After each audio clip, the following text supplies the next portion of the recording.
जी अस्सलाम वालेकुम aspirants.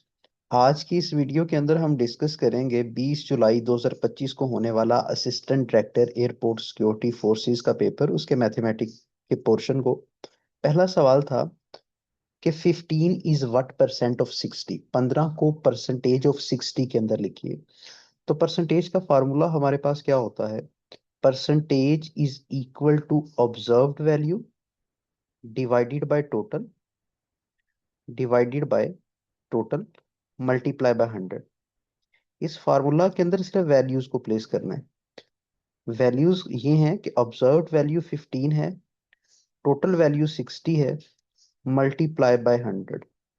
Simplify कीजिए। 15 का टेबल अगर 4 दफा पढ़ें तो जवाब 60 आता है। चार 25 दफा अगर लें तो 100 जवाब आता है। तो 15 इज व्हाट परसेंट ऑफ 60? 25%। तो इसका राइट आंसर क्या होगा? 25%। तो परसेंटेज का फार्मूला याद करके उसके अंदर आपने वैल्यूज को प्लेस कर देना।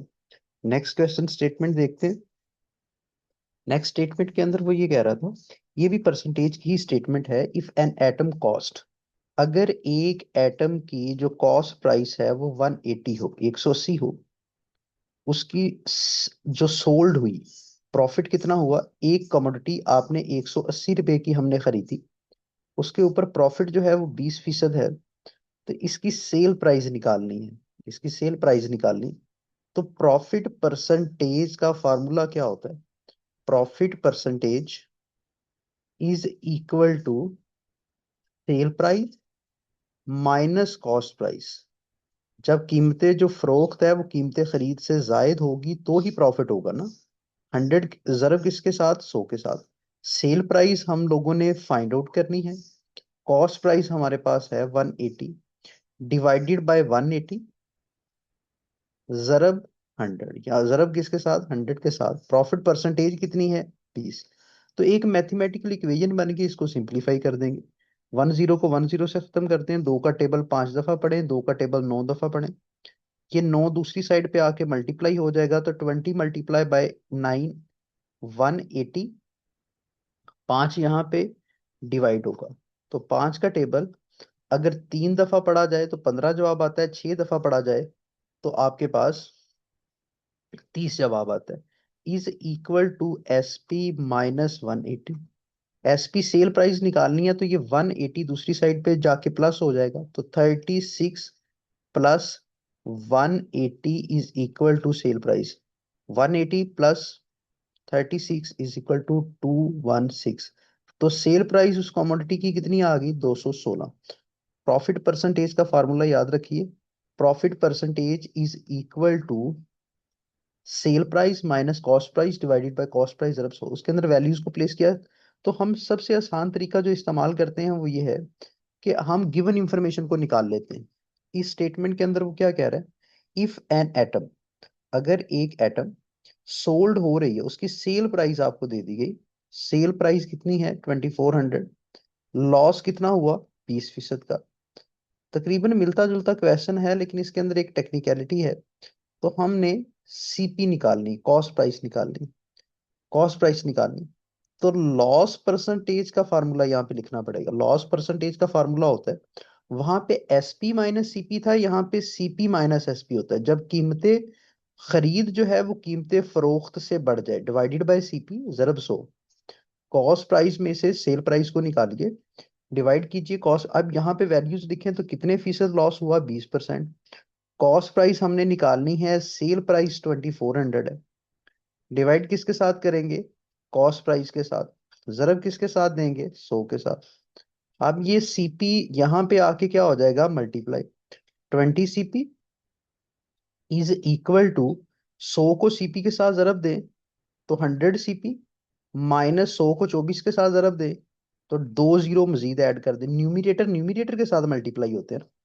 अब 24, 2,40,000 को इस साइड पे लेके आए तो वो वहां पे माइनस हो रहा है, यहाँ पे आगे क्या हो जाएंगे? प्लस हो जाएंगे। 100 सीपी ऐसा लिखे, 20 सीपी यहाँ पे प्लस हो रहा है, यहाँ पे लाके उसको क्या करें? माइनस कर दें। तो 100 में से 20 माइनस करें तो 80 सीपी आता है। Is equal to 2,40,000। Cost price निकालना चाह रहे हैं तो 2,40,000 डिवाइडेड बाय 80, 80 के साथ डिवाइड कर दें। 1010 से खत्म, 8 का टेबल 3 दफा पढ़े तो 24 जवाब आता है, साथ में 3 0 एस एच प्लेस कर दें। तो उसकी कॉस्ट प्राइस क्या होगी, 3000। तो यहाँ पे हमने फार्मूला ऑफ लॉस परसेंटेज देखा। सिर्फ फर्क ये था कि लॉस के अंदर जो सीपी होती है, कॉस्ट प्राइस होती है, वो सेल प्राइस से ज्यादा होती है। तो कॉस्ट प्राइस में से सेल प्राइस को सब्ट्रैक्ट कर दिया जाता है। होप के यहाँ तक बातें क्लियर हुई होंगी। अगर आप लोगों का कोई भी क्वेश्चन है तो आप लोग कमेंट बॉक्स के अंदर पूछ सकते हैं। और उसके अलावा assistant director ASF, inspector ASF के लिए अगर डिटेल सेशन लेना चाहते हैं या वर्कशॉप लेना चाहते हैं फ्री ऑफ कॉस्ट, तो आप गिवन नंबर के ऊपर कांटेक्ट भी कर सकते हैं। नेक्स्ट स्लाइड के ऊपर मूव करते हैं। वो कहता है, इस स्टेटमेंट के अंदर कह रहा है, इफ द एजिस, अगर जो एजिस हैं ऑफ 3 पर्सन आर 17, 16 एंड 12। सबसे पहले तो हमें ये पता होना चाहिए कि एवरेज का फार्मूला क्या होता है। एवरेज का हमारे पास क्या है, ये एवरेज का सवाल है। Average age is 20। एवरेज होती है sum of observation, sum of observation divided by, divided by number of observation, divided by number of observation. तो एवरेज किसी भी गिवन डाटा की रिप्रेजेंटेटिव वैल्यू होती है, जिसके अंदर जितनी भी ऑब्जर्वेशंस हैं उनको जमा कर दीजिए, डिवाइड किस पे कर दीजिए, नंबर ऑफ ऑब्जर्वेशंस के ऊपर। इफ 3 पर्सन एजेस आर, सम कितना है 17, प्लस करें 16, प्लस कितना है 12, डिवाइडेड बाय 3 लोग हैं तो डिवाइडेड बाय 3 कर दें। तो 17 जमा 16 जमा 12 45 divided by 3 is equal to 50। तो 3 लोगों की जो एवरेज एज है वो 15 आ गई है। सवाल के अंदर वो ये कहता है कि if we add a person, another person, the average age will become 20। नई जो एवरेज है वो 20 बन जाती है। अब देखिए, 3 लोगों का सम कितना था, 45। एक नया बंदा ऐड हुआ, न्यू बंदा जो ऐड हुआ उसको आपने एक्सपोज कर लिया, डिवाइडेड बाय 4 कर दें। 20 को 4 से जरब देंगे, 80 जवाब आएगा। Is equal to 45 plus x. X की वैल्यू निकालना चाह रहे हैं तो 80 माइनस 45। तो 80 में से 45 को माइनस करें तो 35 जवाब आता है।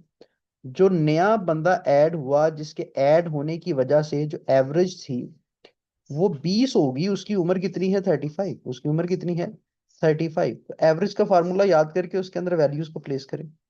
नेक्स्ट क्वेश्चन देखते हैं। नेक्स्ट क्वेश्चन के अंदर वो कह रहा है, if the mean of 3 ages is 15। Mean का मतलब भी एवरेज ही होता है। वो कहता है कि 3 लोगों की जो एवरेज है वो 15 है। तो यहां से सम ऑफ 3 ऑब्जर्वेशन निकाला जा सकता है, सम ऑफ 3 निकाला जा सकता है ना। तो यहाँ पे सम ऑफ 3 कितना आएगा, 45। Sum of observations divided by number of observations. तो सम ऑफ 3 कितना आ गया, 45। द एजेस ऑफ 2 पर्सन, इसमें से जो 2 लोग हैं वो 10 प्लस 20 है, सम है ना। तो तीसरे की आपने एज निकालनी है, एक्स आपने निकालना है। तो ये तो बहुत सिंपल सवाल था। सिर्फ एवरेज का कंसेप्ट आपको पता होना चाहिए। तो 10 जमा आप 20 को 30 और दूसरी साइड पे जाके माइनस हुआ, तो x इज इक्वल टू 15। तो ऑप्शंस के अंदर 15 जवाब है। अगर 3 लोगों की जो मीन एज है वो 15 हो और 2 लोग जो है 10 और 20 के हों, तो तीसरे बंदे की जो उम्र है वो 15 आती है। नेक्स्ट स्टेटमेंट देखते हैं जो कि एएसएफ के पेपर के अंदर आई। If the ratio of boys to girls, अगर बॉयज टू गर्ल्स जो रेशो है, रेशो निस्बत को कहते हैं, वो एक क्लास के अंदर 5 और 3 है, 5 और 3 है। बॉयज जो हैं वो 40 हैं, बॉयज जो हैं वो 40 हैं। तो गर्ल्स की तादाद बताइए, तो गर्ल्स की तादाद बताइए। अब देखिए, इसका फार्मूला हमारे पास ये होता है कि किसी भी इंडिविजुअल का जब शेयर फाइंड आउट करते हैं, लेट्स सपोज, तो उसका रेशो के अंदर हिस्सा कितना है, डिवाइड करते हैं सम ऑफ रेशोज के साथ, सम ऑफ रेशोज के साथ मल्टीप्लाई करते हैं किसके साथ, टोटल के साथ। अब हमें यहाँ पे बॉयज का शेयर पता है, 40 बॉयज हैं। बॉयज का रेशो के अंदर हिस्सा कितना है, 5। तो रेशो की जगह 5 लिख दें। सम ऑफ रेशो कितना है, 5 जमा 3 कितने होते हैं, 8। टोटल हमें नहीं पता, तो टोटल हम यहां से निकाल सकते हैं। 8 को आप 40 से जरब दें तो 320 जवाब आता है। 5 दूसरी साइड पे आके डिवाइड होगा तो टोटल उस क्लास के अंदर जो मौजूद लोग हैं वो हमें पता चल जाएंगे। आपके पास 64 लोग हैं ना, 64 टाइम 5 देखें तो 320। अब 64 में से 40 लोग जो हैं वो बॉयज हैं, बाकी कितने हैं, बाकी आपके पास 24 जो हैं वो गर्ल्स हैं। तो 24 इसका राइट आंसर है। तो इसके अंदर आपने रेशो के अंदर शेयर का फार्मूला याद रखना था, और शेयर का फार्मूला क्या होता है, is equal to ratio divided by sum of ratios. Next question हम लोग देखते हैं जो पेपर के अंदर आया। ये अलजेब्रिक इक्वेशन लग रही है हमें। इसके अंदर वो ये कह रहा है कि x plus 1/x is equal to 5 है। इज इक्वल टू क्या है, 5 है। तो हम लोगों ने x square plus 1/x square इसकी वैल्यू निकालनी। तो हमने ये फार्मूला तो पढ़ा था कि a प्लस बी, ये फार्मूला तो हमें पता होना चाहिए, अलजेब्रिक है, कि a का स्केयर प्लस b का स्केयर प्लस 2ab। अब यहाँ पे x प्लस 1/x इसका स्केयर लें, ये किसके बराबर होगा, x के स्केयर के, प्लस 1/x स्केयर आ जाएगा, प्लस 2 आ जाएगा, इंटू एक्स, इंटू 1/x। ए का स्केयर बी का square plus 2ab, x x के साथ खत्म कर दें तो x square plus 1/x square plus 2 बाकी बचा। यहां पे x प्लस 1/x की वैल्यू हमारे पास है 5। स्केयर हम यहां पे लिख लेते हैं, x प्लस 1/x की वैल्यू है ना 5। तो ये कितनी जवाब हो गया, 25।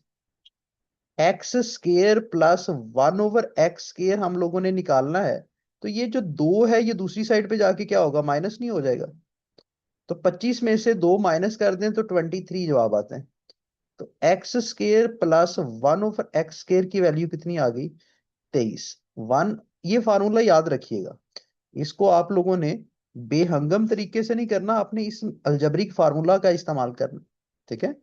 नेक्स्ट क्वेश्चन देखते हैं जो ईडीएसएफ के पेपर के अंदर आया। ये बहुत ही इंपॉर्टेंट चीजें हैं जो आपको याद रखनी है, पेपर के अंदर इसी तरह की चीजें आती हैं। ये भी रेशो का सवाल है, इसके अंदर वो ये कह रहा है कि ए रेशो बी कितनी है, 2/5। इसके बाद वो ये कहता है कि B/C कितनी है।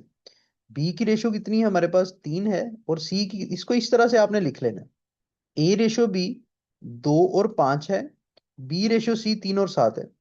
इसको आपने ऐसे मल्टीप्लाई कर देना है, ये इसके साथ मल्टीप्लाई होगा, ये इसके साथ मल्टीप्लाई होगा।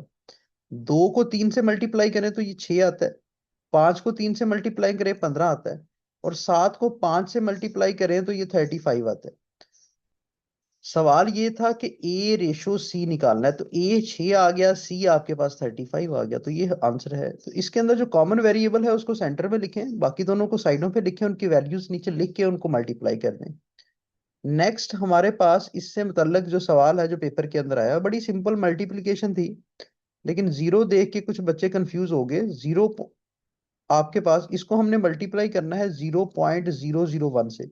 तो बेस्ट तरीका तो ये है कि जैसे हम नॉर्मली मल्टीप्लाई करते हैं, एक को एक से जरब दें तो एक जवाब आता है 0 0।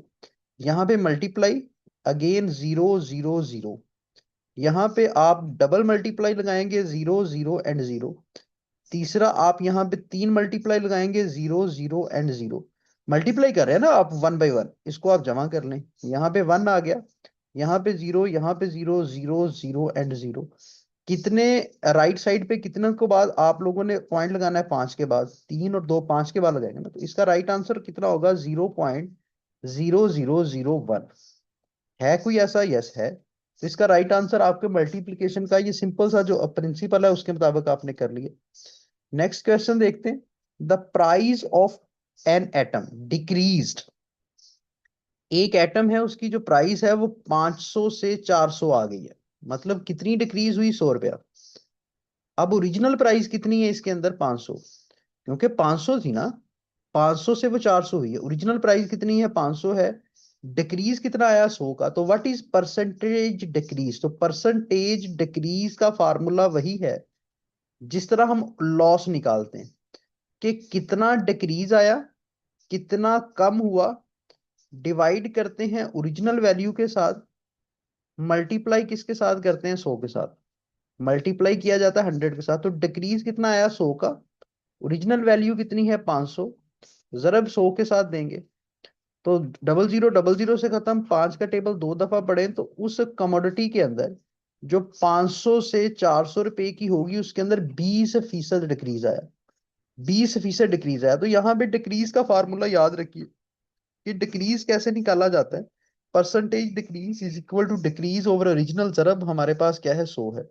तो मैथमेटिक्स ज्यादा डिफिकल्ट डोमेन नहीं है, सिर्फ ये होता है कि आप क्विक टाइम के अंदर कैसे चीजों को ग्रैब करते हैं। अगर आपके कंसेप्ट क्लियर हैं, आपने तसल्ली से प्रैक्टिस कर रखी है, तो ये चीजें मुश्किल नहीं होती।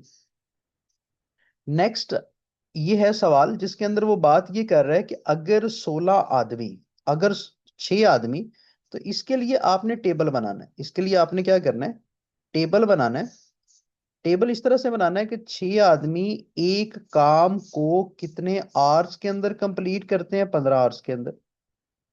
आपके पास कितने आवर्स के अंदर 10 आदमी उस काम को कंप्लीट करेंगे? तो पहला एरो आप लोगों ने प्रोपोर्शन के क्वेश्चंस के अंदर अननोन टू नोन लगाना है। अब देखिए, अगर ज्यादा आदमी काम करने वाले होंगे तो टाइम कम लगेगा ना, आवर्स कम लगेंगे। अगर काम करने वाले लोग ज्यादा है तो आवर्स कम लगेंगे। तो आदमियों का आवर्स से ताल्लुक इनवर्स प्रोपोर्शन है, और इनवर्स प्रोपोर्शन का एरो हमेशा ऊपर से नीचे की तरफ लगता है।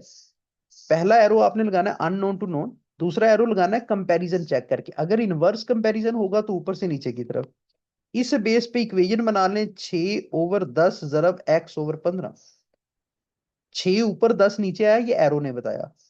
आर्स के अंदर x ऊपर 15 नीचे आया, ये हमें एरो ने बताया। तो x is equal to 6/10 multiply by 15। 5 3 2 और 3, 3 को 3 से जरब दें तो 9। तो 9 घंटे के अंदर क्या करेंगे? 10 आदमी उस काम को मुकम्मल करेंगे। तो ये इसका राइट आंसर था। तो ये एडीएसएफ जो कि कमिंग एग्जाम्स हैं आपके एफआई के लिए बड़ी इंपॉर्टेंट ये क्लास है। आपके बाकी जितने भी कम्पिटिटिव एग्जाम्स हैं जिसके अंदर मैथमेटिक्स है, एवरेज, रेशो, प्रोपोर्शन, परसेंटेज और अलजेब्रिक इक्वेशंस आपको बड़ी कॉमन मिलेंगी पेपर के अंदर। If you have any question related to mathematics, or if you want to join mathematics detailed session, so you can contact on given number 03184596 345. Thank you.